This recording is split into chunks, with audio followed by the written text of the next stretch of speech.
नमस्कार दोस्तों, ocean network में आपका स्वागत है। 4 दिन बचे हैं प्राण प्रतिष्ठा में और अगर जो एक मुहावरा है कि उल्टी गिनती शुरू हो चुकी है, पूरी तरीके से तैयारियां हो गई हैं और प्रधानमंत्री नरेंद्र मोदी को आप देख रहे हैं कि दक्षिण के अलग-अलग मंदिरों में जाकर के वो जो उनका एक 11 दिन का अनुष्ठान चल रहा है, उसके तहत तमाम कार्यक्रमों में भाग ले रहे हैं, हिस्सा ले रहे हैं और अयोध्या पहुँचने से पहले वो दक्षिण के उन सारे मंदिरों तक जा रहे हैं, जिनकी पौराणिक महत्ता भी है, आध्यात्मिक महत्ता भी है और जो किसी न किसी रूप में ये माना जाता है कि भगवान राम से जुड़े हुए हैं। लेकिन अगर हम विपक्ष के नेताओं, उनकी राजनीति, शंकराचार्यों के बयानों को देखें तो एक अलग ही तरह की डर्टी पॉलिटिक्स खेली जा रही है, चली जा रही है। 2 चीज़ें समानांतर हम देख रहे हैं। एक है इनके भीतर का एक कोई भय, जिसमें ये मतदाताओं को अभी भी एक अलग संदेश देने की कोशिश कर रहे हैं। ये राम मंदिर का विरोध करते रहे हैं, किसी न किसी रूप में करते रहे, मज़ाक भी उड़ाते रहे हैं कि मंदिर वहीं बनाएँगे लेकिन तारीख नहीं बताएँगे।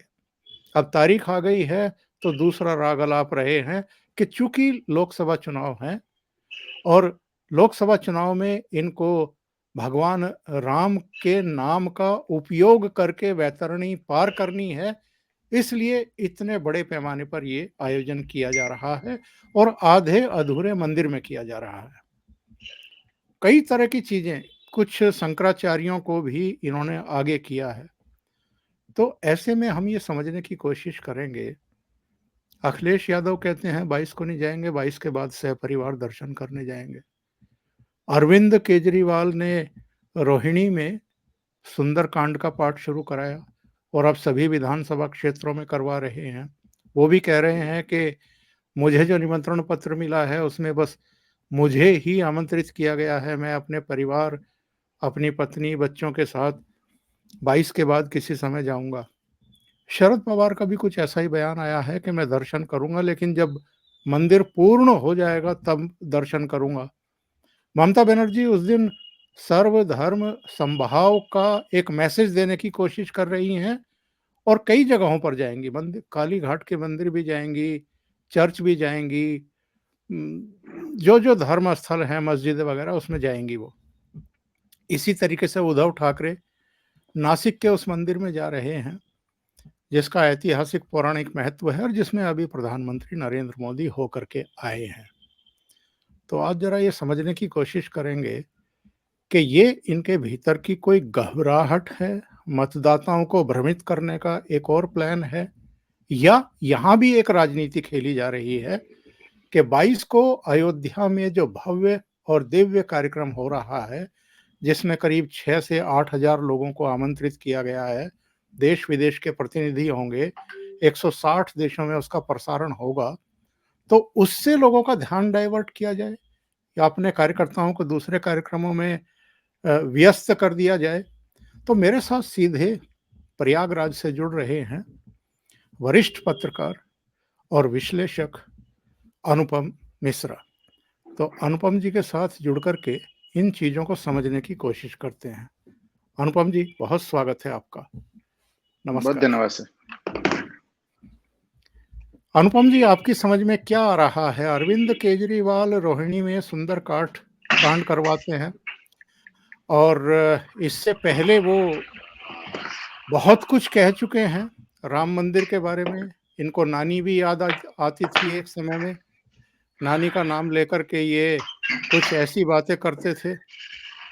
अब अचानक से उनका मन परिवर्तन हुआ है या राजनीतिक मजबूरी है कि मतदाताओं को इस राममय माहौल में एक मैसेज दिया जाए कि हम भी हिंदू हैं? अचानक ये हिंदुत्व को क्यों प्राप्त होते हुए दिखाई दे रहे हैं? केवल केजरीवाल नहीं, कई दूसरे नेता भी।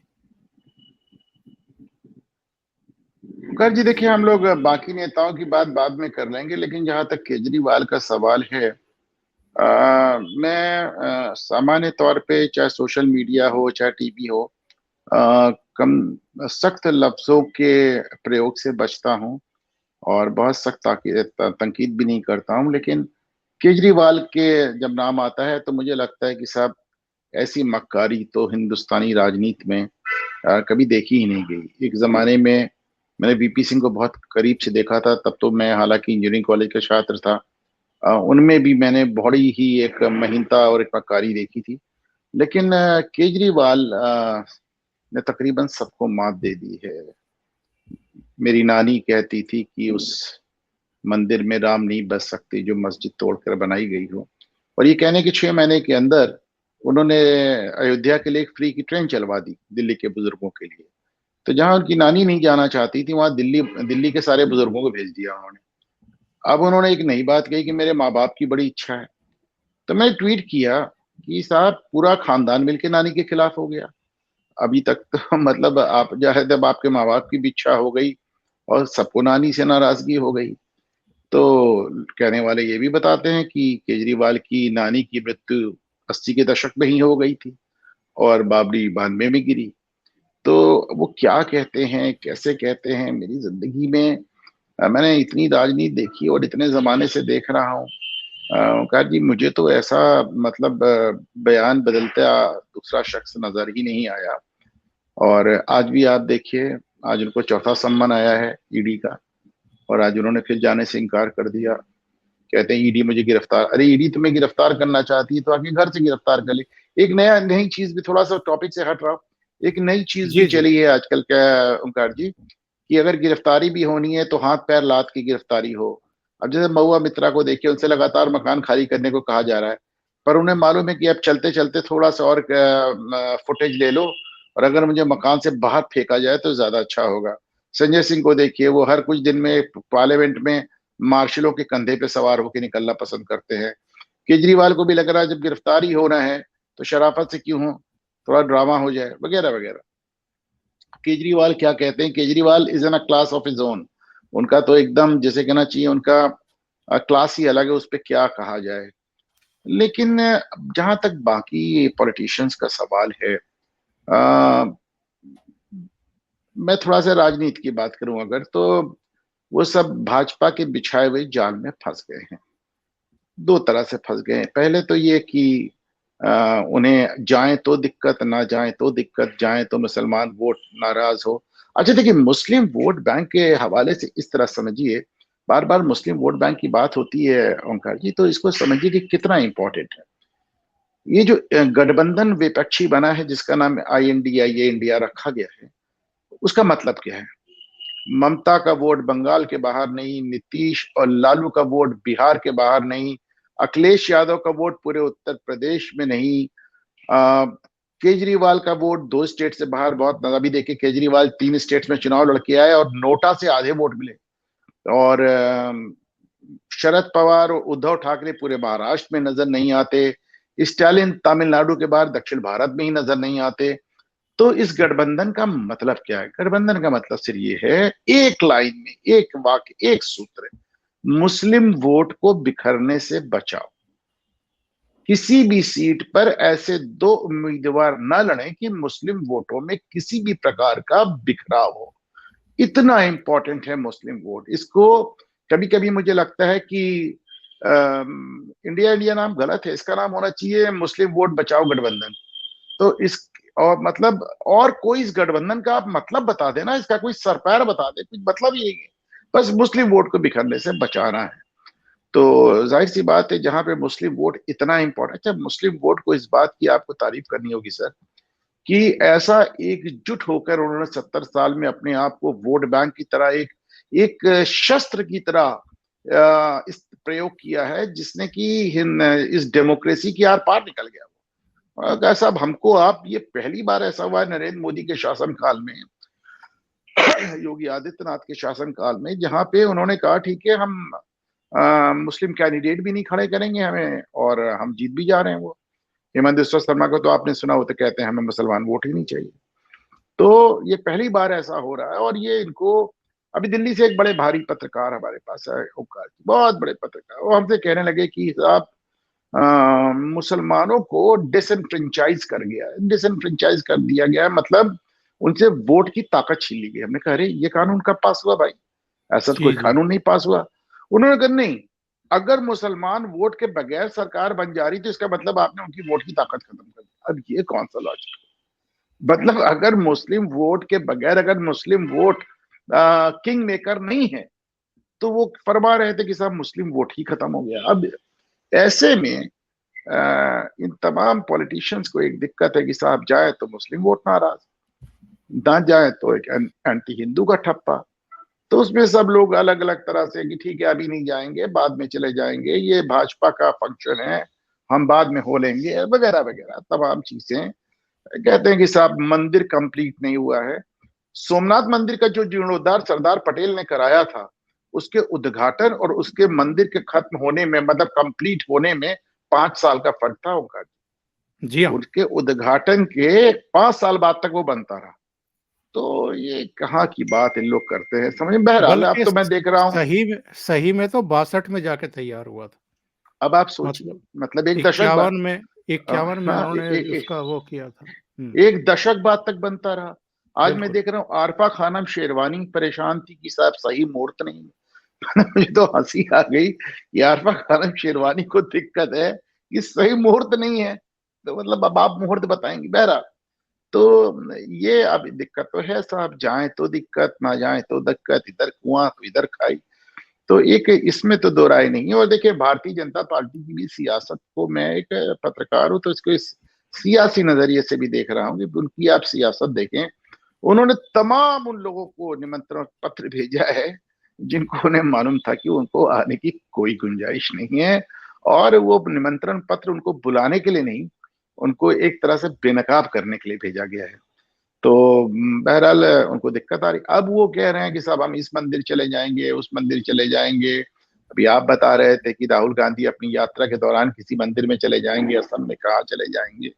तो सब बातों का क्या ही मायने हैं। फिर आपने देखा कि कांग्रेस की पूरी टीम जाके सरयू नदी में स्नान करके वहां पे मंदिर में कांग्रेस का झंडा लेके घुस गए।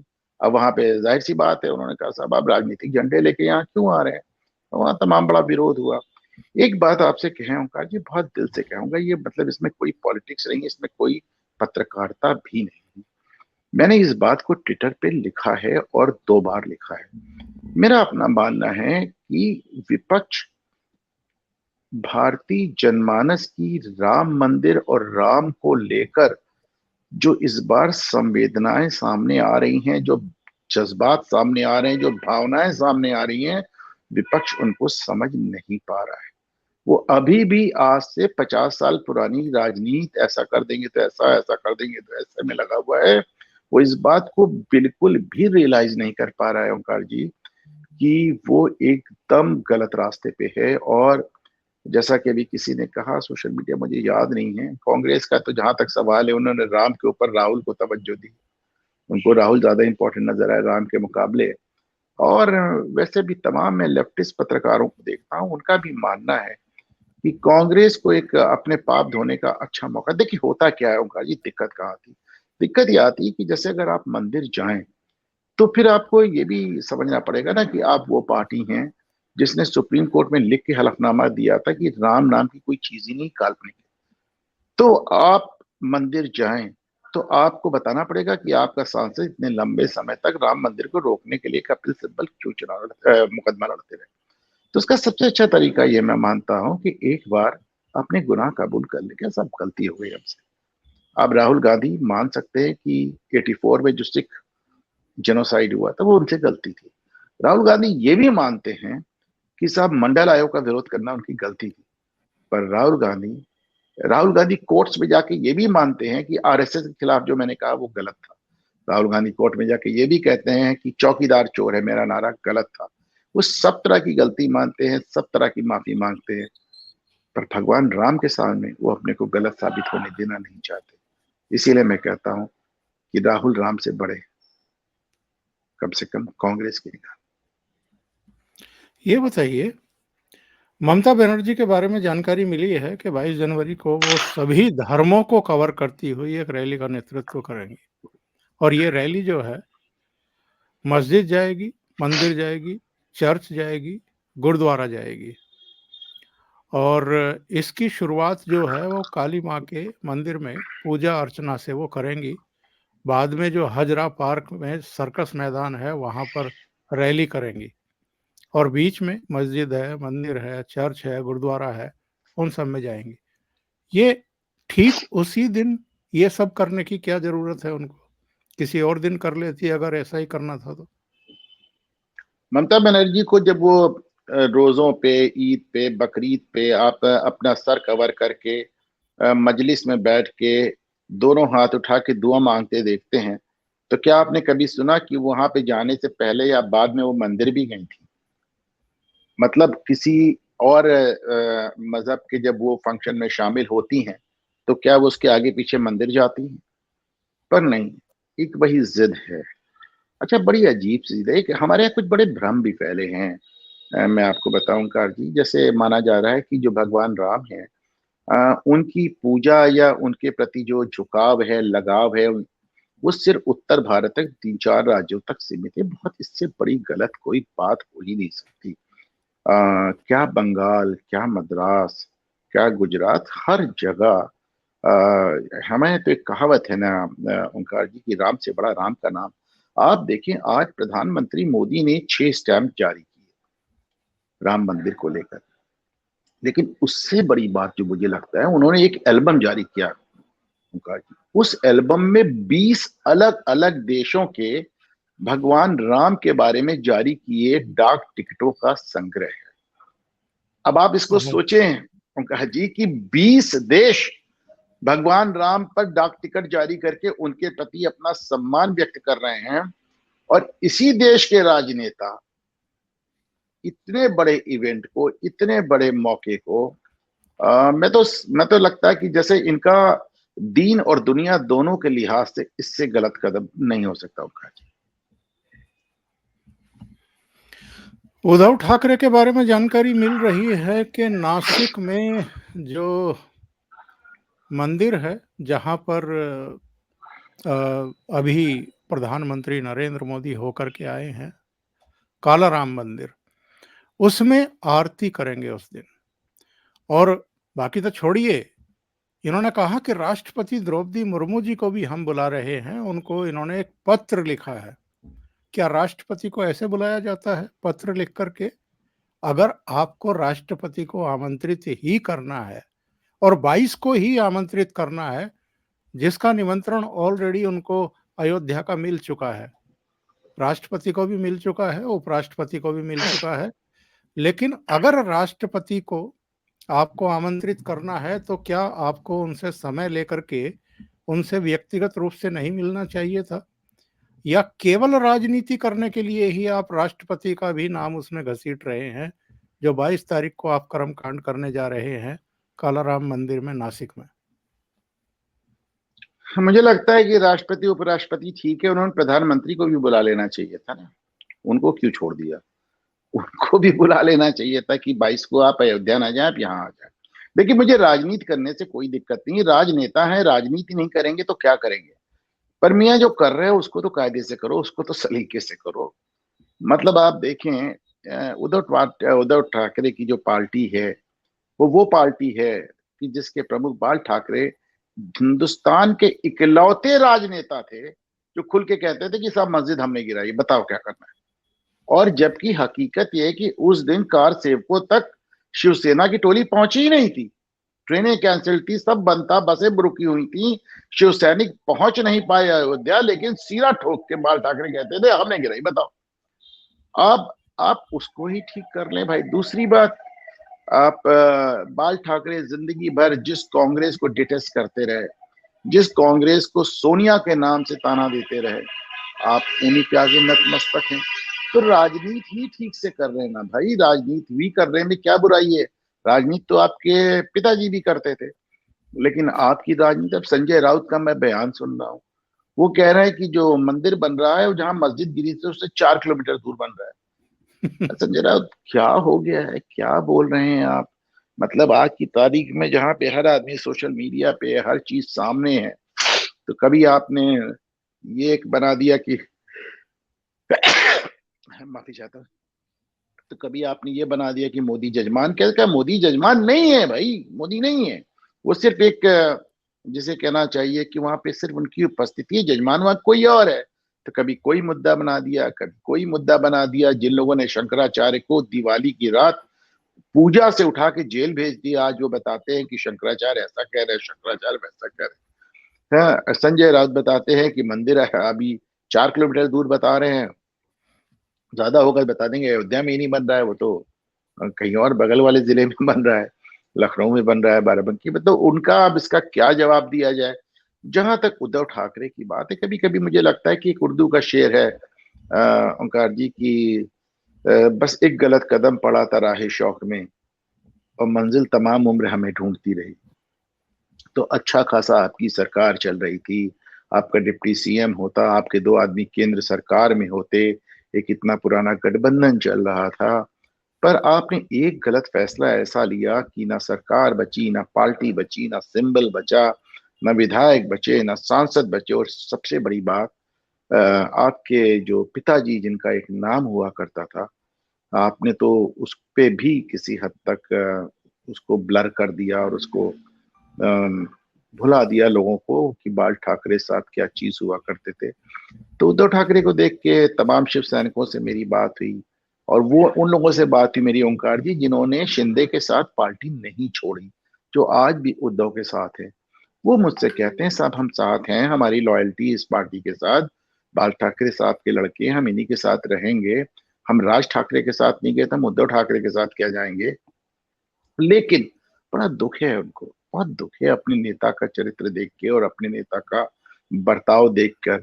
ऊपर से आपने जिसे कहना चाहिए एक लाउड स्पीकर ऐसा छोड़ रखा है जो किसी शायद आपके भी कंट्रोल में नजर नहीं आता, संजय राउत। वो कुछ भी बोलते रहते हैं, कहीं भी कुछ भी कह देते हैं। तो कुल मिलाकर ये बड़ा डिसअपॉइंटिंग भी है, और कम से कम उद्धव ठाकरे के लिहाज से तो मैं एक बात कहूंगा ओमकार जी, थोड़ा दुखद भी है। क्योंकि जिस तरह के बैकग्राउंड से आप आते हैं और जिस तरह की पार्टी से आप आते हैं और जिस बाप के आप बेटे हैं, उसमें आपकी इस तरह की बातें बर्ताव थोड़ा सा दुख देती है ओंकार जी। बिल्कुल सही कह रहे हैं। अभी जरा अखिलेश यादव की भी बात कर लें। शुरू में इनकी पत्नी डिंपल ने ये कहा था कि अभी निमंत्रण नहीं मिला है, अगर निमंत्रण मिला तो हम जरूर जाएंगे। बाद में जरूर जाएंगे में संशोधन हुआ। अखिलेश यादव ने कहा कि 22 के बाद जाएंगे, 22 को नहीं जाएंगे। आज शिवपाल यादव का बयान आ गया, वो जस्टिफाइड कर रहे हैं कार सेवकों पर जो गोली चलाई थी। वो कह रहे हैं कि संविधान के अनुसार ही वो कार्रवाई हुई थी। ये चाचा भतीजे में कुछ चल रहा है क्या फिर से? यानी अखिलेश यादव तो ये कोशिश कर रहे हैं कि कुछ कम से कम हिंदू हमारे प्रति सदाशयता दिखाते रहे तो हम हो आएंगे, भले ही एक नाराजगी ले लें। पर यह भी माना जा रहा था बीच में कि चूंकि कांग्रेस ने आउटसाइड इनकार कर दिया कि हम नहीं जा रहे, खड़गे ने मना कर दिया, सोनिया ने मना कर दिया, अधीर ने मना कर दिया, उन्होंने दूसरा तरीका अपनाया, अजय राय को भेज दिया, इसके अलावा अविनाश पांडे को भेज दिया, सुप्रिया श्रीनेत को, दीपेंद्र हुड्डा को भेज दिया कि आप डुबकी लगाओ, आप दर्शन करो। वहां एक और कंट्रोवर्सी कर आए वो लोग जो इनकी नेचर में है। लेकिन समाजवादी पार्टी और कांग्रेस में एक अलग तरह का शय और मात का खेल चल रहा है, राम मंदिर को लेकर के, अयोध्या को लेकर के। और शिवपाल यादव ने जो रायता फैलाया है आज, इस पर आप क्या टिप्पणी करेंगे? देखिए, शुरुआत अखिलेश यादव से करते हैं ओंकार जी। 2 बातें। एक तो दिक्कत ये है कि अखिलेश यादव को मैं हमेशा टीवी पे कहता रहा हूं और इसको लेके मुझे बड़ी खिलाफत का सामना करना पड़ा है कि अखिलेश यादव भारतीय राजनीति के सबसे कंफ्यूज्ड आदमी हैं। हालांकि उनमें और राहुल में काफी होड़ है। राहुल तो एकदम मतलब उन्हें आप कह सकते हैं जानकारियां नहीं है, पर अखिलेश कंफ्यूज्ड है। राहुल ने कभी कोई ऑफिशियल पोजीशन नहीं होल्ड किया, लेकिन अखिलेश ने देश के सबसे बड़े सूबे पे 5 साल के बहुमत के मुख्यमंत्री की तरह राज किया है, माना जाता है। और 11 साल आप संसद में अलग रहे हैं, आप मुलायम सिंह जी के लड़के हैं, माना जाता है कि आपको कुछ तो राजनीति आएगी, लेकिन उनका कंफ्यूजन है कि समाप्त होने का नाम ही नहीं लेता। दूसरे, एक मैंने बात समझी ओंकार जी की, और ये बात मैं सबके लिए कह रहा हूं, भारतीय राजनेता, ज्यादातर राजनीतिक दल और ज्यादातर राजनेता, उनके दिमाग में भारतीय जनता को लेके बहुत ही पुअर ओपिनियन है। वो भारतीय जनता को एकदम सिरे से मूर्ख समझते हैं। जिस तरह का, अगर आप देखें, अरविंद केजरीवाल ने कोई जमाने में एक ट्वीट किया था, मेरे पास अभी तक है, जिसमें एक झाड़ू लेके वो स्वास्तिक को दौड़ा रहे हैं। तो झाड़ू लेके स्वास्तिक को दौड़ाने वाला शख्स आज सुंदरकांड करा रहा है। नानी के हवाले से उसको मस्जिद बताने वाला शख्स आज वहां के लिए ट्रेन चला रहा है। इसी तरह अखिलेश यादव 2 दिन पहले कह रहे थे मायावती का क्या भरोसा, कौन गारंटी लेगा मायावती की, मायावती भाजपा से मिली हुई। और जब एक बार मायावती का रिफ्यूजल आ गया गठबंधन के लिए कि हम तो उन्हें प्रधानमंत्री बनाना चाहते, तो आप देखें, कभी कभी लगता है आप सोचते क्या है, आपको लगता है कि आप जब जो बात जैसे कहेंगे जनता उसको चरणामृत समझ के स्वीकार कर लेगी और पी जाएगी, क्या बोलते रहते हैं। अब उसी तरह शिवपाल यादव अलग, शिवपाल यादव का आज जो बयान था बहुत बैड टेस्ट पे है, बहुत ही बुरे टेस्ट पे है। आप देखें, जिस समय राम मंदिर का उद्घाटन होने जा रहा है, प्राण प्रतिष्ठा होने जा रही है, जब योगी आदित्यनाथ कह रहे हैं कि मैं वहां पे एक द्वार बनवा के उसमें सारे कार सेवकों के नाम खुदवाऊंगा जो उस दिन शहीद हुए थे अयोध्या गोली कांड में, उस समय आप आके इस तरह की बात करते हैं। मुलायम सिंह जी को आपने देखा था, उनकी मृत्यु के कुछ पहले ही उन्होंने बयान दिया था कि मुझे दोबारा ये काम करना चले पड़े तो मैं दोबारा करवा दूंगा। तो अब ये एक, आपको क्या लगता है ओंकार जी की इतनी बड़ी बात कहना कि हमें दोबारा गोली चलवाना पड़े हम दोबारा चलवा देंगे, तो या फिर जो गोली चली सही चली, ये सब बातें एक मुस्लिम वोट के लिए, मैंने आपसे कहा ना, पूरा गठबंधन मुस्लिम वोट के लिए पागल है। हमने उत्तर प्रदेश के निकाय चुनाव में देखा, फिर हमने कर्नाटक चुनाव में देखा, फिर हमने तेलंगाना चुनाव में देखा कि मुसलमानों का रुख एक तरफ कांग्रेस की तरफ फिर से जमाने बाद हो रहा है। और उत्तर प्रदेश में खास तौर से कि जहाँ पे मुसलमान निराश है कि साहब 2014, 17, 19, 22 हमने समाजवादी पार्टी को झोली भर भर के 91%, 92%, 93% वोट दिया, और आपसे सबसे एक ही तवक्को थी कि आप भाजपा को रोक ले, आप रोक नहीं पाए, ना आप केंद्र में रोक पाए, ना आप राज्य में रोक पाए। तो कुल मिलाकर वो मुस्लिम समाजवादी पार्टी से निराश हो गए। और अभी कुछ दिन पहले लखनऊ में समाजवादी पार्टी ने मुस्लिम इंटेलेक्चुअल्स की एक मीटिंग रखी थी, अखिलेश भी थे, और उसमें सारे मुस्लिम इंटेलेक्चुअल्स ने खुल के कहा अखिलेश यादव से कि साहब आपको कांग्रेस के साथ गठबंधन करना पड़ेगा, हम अकेले आपके ऊपर भरोसा नहीं कर सकते। और कुल मिला के जो उनका मतलब था लबो लबाब कि भाई ये तुम्हारे अकेले बस का नहीं है। तब ऐसे में जो मुस्लिम वोट का एक लूट है, और देखिए हम लोग बचपन में सुनते थे कि राम नाम की लूट है, लूट सके तो लूट। तो जिस समय सच में राम नाम की लूट है पूरे देश में, उस समय ये विपक्षी नेता मुस्लिम वोट की लूट के लिए इस कदर परेशान है कि आप उन सैकड़ों, कोई कहता है हजारों, उतने लोगों की जो मृत्यु को आप आज भी खड़े होकर जस्टिफाई कर रहे हैं। मैंने ट्वीट किया उनका संविधान की रक्षा के लिए। तो ओंकार जी, मैं प्रयागराज से आता हूँ, और यहाँ वो इलाहाबाद हाई कोर्ट है जिसपे एक जमाने में मुलायम सिंह यादव समाजवादी पार्टी ने हल्ला बोल किया था। उस दिन मैं हाई कोर्ट के अंदर था, और सपा की भीड़ जो है वो जजेस की तरफ बढ़ी थी, और बीच में वकील आ गए थे रोकने, और पिच्ड बैटल, जम के लड़ाई हुई थी, पत्थर चले थे। और मुझे याद है कि मैं उस जमाने में हाई कोर्ट बार एसोसिएशन ये लड़ाई लड़ रही थी सपा से, और पत्थरबाजी की। और उस समय एक सेक्रेटरी हुआ करते थे हाई कोर्ट बार के, उमेश नारायण शर्मा, तो मैं उनके बगल में खड़ा था, एक हाथ पत्थर आके उनके हाथ में लगा और उनका हाथ टूट गया। तो एक पुलिस वाले ने मुझे अपना हेलमेट दिया था कि सब हेलमेट पहन लें। तो मैंने लिखा है कि आप तो साहब संविधान की रक्षा के लिए आपने हाई कोर्ट पे हमला बोल दिया, संविधान की रक्षा के लिए आपने मीडिया पर हल्ला बोल किया था, संविधान की रक्षा के लिए आपने गेस्ट हाउस कांड किया था, संविधान की रक्षा के लिए आपने उत्तराखंड का जो आंदोलन, जो एकदम निर्दोष और एकदम निहत्थे आंदोलनकारियों पे गोली चलाई के कितने लोगों को, 22 लोग को जान से मार दिया था।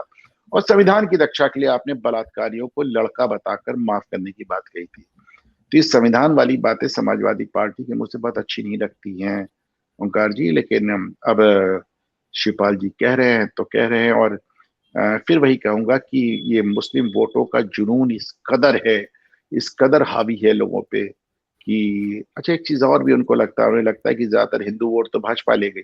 अब जो बचा है उसमें सबसे बड़ा जो चंक है, जो सबसे बड़ा हिस्सा है, सबसे बड़ा भूभाग है उस पूरे वोट बैंक का, वो मुस्लिम वोट है। तो जाहिर सी बात है कि उसके लिए एकदम मार हुई है। तो ये बताइए, ये कांग्रेस के नेताओं, कांग्रेस के थिंक टैंक और जो इनकी टॉप लीडरशिप है, उससे ज्यादा समझदार तो शरद पवार दिखाई दे रहे हैं, थोड़े व्यवहारिक भी दिखाई दे रहे हैं। चंपत राय को उन्होंने चिट्ठी लिखी है और कहा है कि 22 जनवरी को तो नहीं आएंगे, लेकिन बाद में दर्शन जरूर करूंगा समय निकाल करके, और तब तक मंदिर का निर्माण भी पूरा हो जाएगा। मंदिर का निर्माण पूरा हो जाएगा, ये अगेन वो राजनीति कर गए। लेकिन कम से कम कांग्रेस की लीडरशिप ने तो ऐसी कोई चिट्ठी भी नहीं लिखी है, ना न्यास को, ना आयोजन समिति को, ना निर्माण समिति को, कि हम बाद में दर्शन करेंगे। शरद पवार ने कम से कम चिट्ठी तो लिखी। देखिए सर, अब जब कहते हैं कि शरद पवार कांग्रेस के थिंक टैंक से ज्यादा समझदार निकले, वो तो बहुत पहले उन्होंने साबित कर दिया जब उन्होंने कांग्रेस छोड़ी थी। जो आदमी कांग्रेस के ओवरऑल थॉट प्रोसेस से अग्री नहीं कर रहा, तभी तो कांग्रेस छोड़ के गए ना वो, तभी तो कांग्रेस छोड़ी उन्होंने। तो शरद पवार हुए और तमाम लोग, देखिए शरद पवार ने सीरियसली इस बात को बहुत मैच्योर तरीके से हैंडल किया है। बल्कि हैंडल ही नहीं किया है, उन्होंने अपनी चिट्ठी में एक तंज भी कर दिया, जिसको अभी आपने पॉइंट आउट किया कि तब तक मंदिर का निर्माण भी कंप्लीट हो जाएगा। तो उन्होंने एक तंज भी कर दिया, उन्होंने अपनी बात भी कह दी, उल्हाना भी दे दिया, ये भी वादा कर दिया कि उस समय निकाल कर आएंगे, अलग से चिट्ठी भी लिख दी। आप लोगों ने तो जो अपना इनकार दिया है वो मीडिया को दिया, नहीं जाएंगे, लाल उनका नहीं जाएंगे, बात खत्म, ना आगे ना पीछे। तो अब जाहिर सी बात है। और रही बात कांग्रेस के थिंक टैंक की, तो भाई उनका जो थिंक टैंक है, एक सारी इस मुसीबत की जड़ कहाँ है, सर मैं इसको कई बार कह चुका हूँ, आज फिर कह देता हूँ कि भाई किसी हद तक मैं इस बात से सहमत हूँ ओंकार जी कि अगर गांधी परिवार राजनीति से हट जाए तो कांग्रेस कई टुकड़ों में बट जाएगी। गांधी परिवार का कुछ भी उनका एक बुरा रोल हो, लेकिन कांग्रेस के लिहाज से उनका अच्छा रोल ये है कि वो आज भी पार्टी को पकड़ के बैठे हैं, उसको जोड़ के बैठे हैं। हालांकि वो अलग बात है कि एक एक करके जब सारे नेता वहां से निकले ही चले जा रहे हैं, तो अब कांग्रेस तो ऊपर गांधी परिवार है, नीचे जेएनयू वालों का गुट है वामपंथी, और बचा कौन। तो लेकिन जो इनके साथ एक दिक्कत आ रही है कि जो इनका थिंक टैंक जिसको आप कह रहे हैं, जो इनके सलाहकार हैं, उनमें से अब ओंकार जी कोई भी ऐसा नहीं है जो अपने बूते पे कोई चुनावी अपील रखता हो। वो सब के सब, अब राहुल के और प्रियंका के और सोनिया के जितने सलाहकार हैं, वो अपने सर्वाइवल के लिए, अपने राजनीतिक अस्तित्व के लिए राहुल, प्रियंका और सोनिया पर निर्भर हैं। तो उनकी जो जिम्मेदारी है, उनकी जो रिस्पॉन्सिबिलिटी है, उनकी जो जवाबदेही है, उनकी जो अकाउंटेबिलिटी है, वो जनता के प्रति नहीं है, पार्टी के प्रति नहीं है, राहुल, सोनिया और प्रियंका के प्रति है। तो वो उनको उसी हिसाब से गाइड करते हैं। उनको सिर्फ इस बात का मतलब है कि हम किस तरह राज्यसभा पहुंच जाए। किसी जमाने में दिग्विजय सिंह राहुल गांधी के गुरु हुआ करते थे, आज उस भूमिका में आपको जयराम रमेश नजर आते हैं, जो दोबारा राज्यसभा में पहुंच गए, उनकी बात पूरी हुई। और राज्यसभा वहां क्या कहलाती है, आपको याद होगा बीच में जब राज्यसभा का नॉमिनेशन की लिस्ट हुई थी, तो पवन खेड़ा ने कहा था कि साहब मेरी तपस्या में कुछ कमी रह गई। तो वहां तो तपस्या होती ही सिर्फ राज्यसभा के लिए है ना, इससे ज्यादा ना तपस्या किसी बात की। गांधी परिवार में कुछ भी हो, सोनिया और राहुल कम से कम लोकसभा का चुनाव लड़के पहुंचते हैं वहां पे।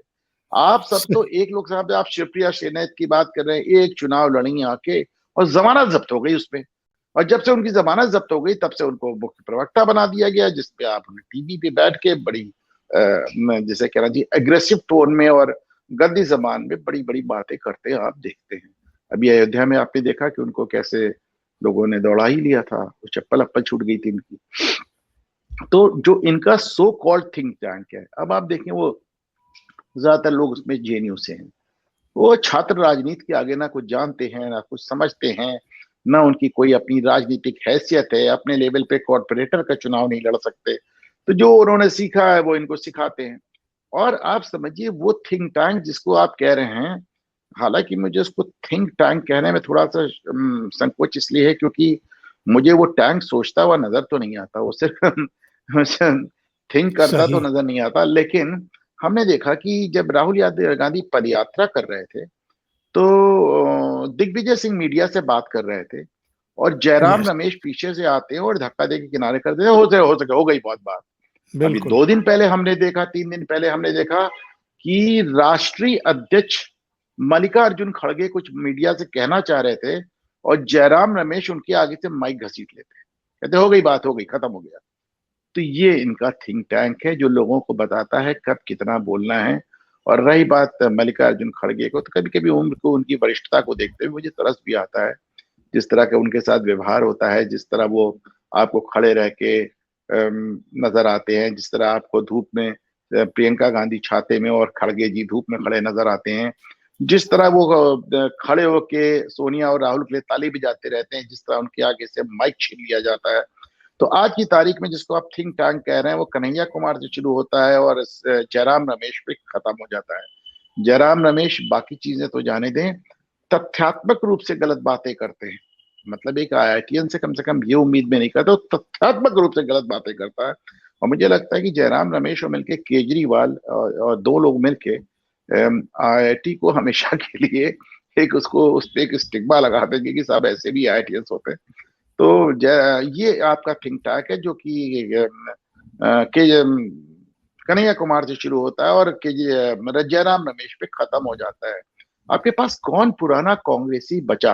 अच्छा देखिए, जो पुराने कांग्रेसी भी बचे आप समझ लीजिए, तो वो कौन, एक वो हिमाचल के शर्मा जी हैं, क्या नाम है, आनंद शर्मा। आनंद शर्मा है, कोई चुनाव नहीं लड़ना है, राज्यसभा में जाना है। और भी जितने इनके वरिष्ठ कांग्रेस, वो दिग्विजय सिंह है, एक चुनाव लड़के नहीं जीत सकते। आपने देखा है कि दिग्विजय सिंह को अभी आपने किसने साध्वी साध्वी ने हराया, आपने देखा। प्रज्ञा ने। साध्वी प्रज्ञा ने हराया। साध्वी प्रज्ञा जैसी यंग से लड़की से आप चुनाव हार गए भोपाल में, जहां पे आप यंगेस्ट चीफ मिनिस्टर हुए हैं, जहां पे आप 25 साल की उम्र में मेयर हुए हैं, जहां आप 25 साल की उम्र में मेयर हुए हैं, जहां आप 10 साल मुख्यमंत्री रहे हैं, वहां पे एक आउटसाइडर, एक लड़की आती है और आपको आपका बाजा बंद कर देती। ये आपकी हैसियत है राजनीतिक। तो अब वो दिग्विजय सिंह हो, चाहे शर्मा जी हो, चाहे अब तक गुलाम नबी आजाद हुआ करते थे। और अभी तो मैं एक और वीडियो देख रहा था जिसमें तमाम वरिष्ठ लोगों को ये वीडियो पे उनसे नारे लगवा रहे थे, गाने गवा रहे थे, घूसे और ये सब ऐसे ऐसे करवा रहे थे। मुझे थोड़ा तरस भी आ रहा था कि इतने वरिष्ठ लोगों को आप इस तरह का ड्रामा करने पे मजबूर कर रहे हैं। इतने वरिष्ठ लोगों को आप एक तरह से थिएटर में भर्ती कर रहे हैं और इतने वरिष्ठ लोगों से बहुत सोच के कह रहा हूँ, ओंकार जी ध्यान दीजिएगा। आप अशोक गहलोत से लेके, दिग्विजय सिंह से लेके, प्रमोद तिवारी से लेके, आनंद शर्मा से लेके, पन्नालाल पुनिया से लेके, आप इतने वरिष्ठ लोगों से जेएनयू का नुक्कड़ नाटक करा रहे हैं। मतलब ये उनका भी दुर्भाग्य है और पार्टी का तो क्या ही। देखिए, एक दर्शक ने बड़ा अच्छा नाम दे दिया है। थिंक टैंक की जगह ये कह रहे हैं कि call them think blank. Think blank ही है। अब जैसा कि मैंने कहा कि इस थिंक टैंक में मुझे सोचता हुआ तो कोई नजर नहीं आता। और फिर से कहूंगा, इसको सोचिएगा ओंकार जी, कि इन लोगों की न जनता के प्रति कोई जवाबदेही है ना पार्टी के प्रति। ये सिर्फ और सिर्फ अपने राजा के प्रति जवाबदेह हैं, more loyal than the king है। और आप इसे समझ लें कि एक बहुत मोटी सी बात है कि अगर आपने अपने आप को ऐसे लोगों से घेर रखा है जिनकी कोई राजनीतिक पकड़ नहीं, कोई जिनकी कोई राजनीतिक जमीन। अच्छा एक चीज और देखें ओंकार जी, कि अक्सर मैं इस बात को कहता हूँ कि इंदिरा गांधी एक ऐसी नेता थी जो अक्सर करके अपना गृह मंत्री ऐसे लोगों को बनाती थी जिनकी कोई बहुत पकड़ नहीं होती थी, जो अपने कैबिनेट में ऐसे लोगों को ले आती थी जिनको, अभी आपने नरेंद्र मोदी को देखा कि उन्होंने लगातार गैर राजनीतिक लोगों से अपनी कैबिनेट भर ली। पर भाई वो इंदिरा गांधी और नरेंद्र मोदी हैं। राहुल गांधी ना इंदिरा है ना नरेंद्र। बिल्कुल सही कह रहे हैं। आखिर में एक और मुद्दे पर बात कर लें अनुपम जी। जी। अ, खेल की हस्तियों को भी बुलाया गया है, बिजनेस बॉलीवुड के लोगों को भी बुलाया गया है, राजनीति के लोगों को बुलाया ही गया है। देश-विदेश के प्रतिनिधि वहाँ पर होंगे, साधु संत समाज तो पूरा ही होगा। शंकराचार्यों को छोड़ कर के, शंकराचार्यों की अपनी ईगो हो सकती है, लेकिन इसको इस रूप में प्रचारित करना कि ये केवल भारतीय जनता पार्टी और आरएसएस का कार्यक्रम है और इससे केवल और केवल राजनीतिक फायदा उठाने की कोशिश हो रही है, तो क्या ये विपक्षी दल खास तौर से कांग्रेस और उनका पूरा प्रोपेगेंडा गैंग ये साबित करने की कोशिश कर रहा है कि इस देश का जितना जितना भी अलग-अलग वर्ग है, वो चाहे खेल से जुड़ी हुई हस्तियाँ हैं, बॉलीवुड से हैं, बिज़नेस से जुड़ी हुई हैं, जितने भी साधु संत हैं, वो सब अब बीजेपी के साथ हो गए हैं, आरएसएस के साथ हो गए हैं। कुछ इस तरह का संकेत देने की कोशिश कर रहे हैं ये? साहब उनका तो कहना है कि हम और आप और मीडिया और ईवीएम भी बीजेपी के साथ हो गई है। उनका तो कहना है कि जब उनको अपने मनमाफिक जजमेंट मिलता है तो ठीक है, वरना वो कहते हैं सुप्रीम कोर्ट भी बीजेपी के साथ हो गई है। वो तो जहां चुनाव जीतते हैं वहां लोकतंत्र जीतता है, जहां चुनाव हारते हैं वहां ईवीएम गड़बड़ा जाती है। तो अब उनकी सोच का कि दुहाई है, क्या ही कहा जाए। लेकिन मैं सिर्फ यही कहूंगा ओंकार जी की एक बड़ा अच्छा मौका था। विपक्ष चाहता तो पूरी श्रद्धा से ये बात कह सकता था कि साहब जो हुआ सो हुआ। हम मानते हैं कि राम मंदिर पे हमारा स्टैंड बहुत अच्छा नहीं था, लेकिन प्रभु श्री राम करोड़ों करोड़ों भारतीयों के श्रद्धेय हैं। 20 मुल्क उन पे अगर टिकट जारी कर रहे हैं, कितना है। आप देखिए इजिप्ट के राजा आज से 3,000 4,000 5,000 पहले उनके नाम रामसेस होते थे। आप इजिप्ट से लेके तुर्की के राजा का नाम एक जमाने में दशरथ होता था। इंडोनेशिया के रानी का नाम सीता से मिलता जुलता कुछ था। और थाईलैंड का पुराना नाम अयोध्या हुआ करता था। तो जिस जैसे कहते हैं ना, राम से बड़ा राम का नाम, जो नाम इस तरह पूरी दुनिया में डंका बजा रहा है। एक मौका था आपके पास, बहुत अच्छा मौका था कि आप सब लोग वहां पहुंच जाते और आप ये कहते कि साहब ये एक राष्ट्रीय अस्मिता का सवाल है, ये एक भगवान राम की बात है। एक मुस्लिम शायर आके आपसे कहता है कि आ, है राम के वजूद पे हिंदुस्तान को नाज, अहले नजर उनको समय कहते हैं इमाम हिंद, इकबाल कहते हैं। तो उनको राम के वजूद पे नाज हो सकता है। तुम्हारे पास भी मौका था, तुम लोग आकर सब लोग साथ बैठकर इसको एक जॉइंट प्रोग्राम बना सकते। तो इससे होता क्या ओंकार जी कि अगर ये भाजपा का कार्यक्रम है तो छीन लो भाजपा से, छीन लो भाजपा से, पहुंच जाओ वहां सब लोग की नहीं ये सबका प्रोग्राम है। आप सोच के देखिए ओंकार जी, जिस कार्यक्रम में कांग्रेसी भी होते, शरद पवार भी होते, ममता भी होती, लालू भी होते, नीतीश भी होते, केजरीवाल भी होते, स्टालिन भी होते, और ये क्या नाम है अखिलेश भी होते। आप सोच के देखिए, वो मोदी चाह के केवल अपने नाम नहीं कर पाते, वो चाह के अपने ऊपर फोकस नहीं कर पाते। आपके पास एक गोल्डन अपॉर्चुनिटी थी जिसको आपने गंवा दिया। आप चाहते, आप देखिए, और दोनों तरह से अपॉर्चुनिटी थी, दीन और दुनिया दोनों लिहाज से थी। दुनिया के लिहाज से तो थी, चुनावी लिहाज से, दीन के लिहाज से भी आपने करोड़ों लोगों के आराध्य प्रभु श्री राम का इतना विरोध किया। आपके पास एक मौका था इसको ठीक करने का। और बाकी तो देखिए ओंकार जी, मैं हमेशा कहता हूं कि राम तो जिसने जिसने जैसे देखा राम वैसे ही हैं। कि वाल्मीकि के राम राजकुमार थे, कबीर के नाम निर्गुण थे, ये कांग्रेस के राम कपोर कल्पना थे, भाजपा के राम सत्ता के सीढ़ी थे। तो जिसने राम को जैसे देखा, भय प्रकट कृपाला दीन दयाला, जब कौशल्या ने उनको बाल रूप में देखा तो बालक थे, भगवान रूप में देखा तो भगवान थे। जब कौशल माता पुनि बोली सो मत डोली, तजऊ तातिया रूपा। कीजिए शिशुलीला अति प्रीतिशीला यह सुख परम अनूपा। नहीं चाहिए मुझे भगवान, मुझे मेरा बच्चा लौटा दो। तो भगवान राम बच्चा हो गए। सुन भजन सुदाना रोदन ठाना होई बालक सुरभूपा। वापस तो भगवान को, राम को जिसने जिस रूप में देखा, भगवान उसको उसी तरह नजर आए कि जाकी रही भावना जैसी, प्रभु मूरत देखी तिन तैसी। हम भगवान मान रहे हैं तो हम वहां मंदिर में सन नवा रहे हैं, आपको वो भाजपा और आरएसएस की कठपुतली नजर आ रहे हैं। तो फिर ये आपका अपना दीन और आपका अपना ईमान जाने। ओंकार जी। और इनको ये गलतफहमी कैसे हो गई कि जो रोम रोम में, कण कण में बसे हुए हैं, भारतीय जनता पार्टी से आप लड़िए, मोदी से आप लड़िए, समझ में आता है, लेकिन भगवान राम जो इस देश के कण कण में है, रोम रोम में है, उनसे लड़कर के आप राजनीति कर लेंगे इस देश में?